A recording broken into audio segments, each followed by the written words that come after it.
নমস্কার বন্ধুরা, কেমন আছেন সবাই?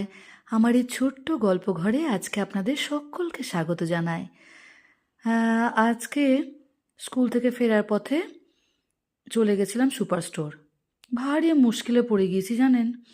আমাদের বাড়ির কাছে যে সুপার স্টোরটা ছিল, সেটি আমি এসে দেখছি হঠাৎ করে কোনো কারণে বন্ধ হয়ে গেছে। তো কী যে মুশকিলে পড়লাম, তারপর ভেবে ভেবে বার করলাম যে আমাদের স্কুল থেকে অন্য একটা রাস্তা আছে, যে ওই রাস্তা দিয়েও বাড়ি ফেরা যায়। ওই রাস্তাতে একটি কিন্তু সুপার স্টোর আছে। তাই ভাবলাম যে কিছু তো জিনিস প্রয়োজন, তাই আজকে চলে গেছিলাম সেই সুপার স্টোরে।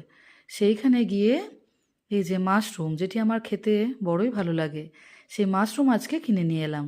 বেশ সুন্দর, কিন্তু খুব একটা শক্তও নয়, আবার খুব যে নরম তুলতুলে হয়ে গেছে তাও নয়।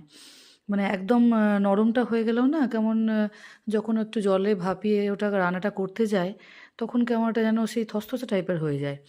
তো এটা এত সুন্দর হয়ে আছে, তো দেখে আমি আর গেছিলাম অন্য জিনিস কিনতে, মানে একটু তেল ময়দা এসব কেনা দরকার ছিল।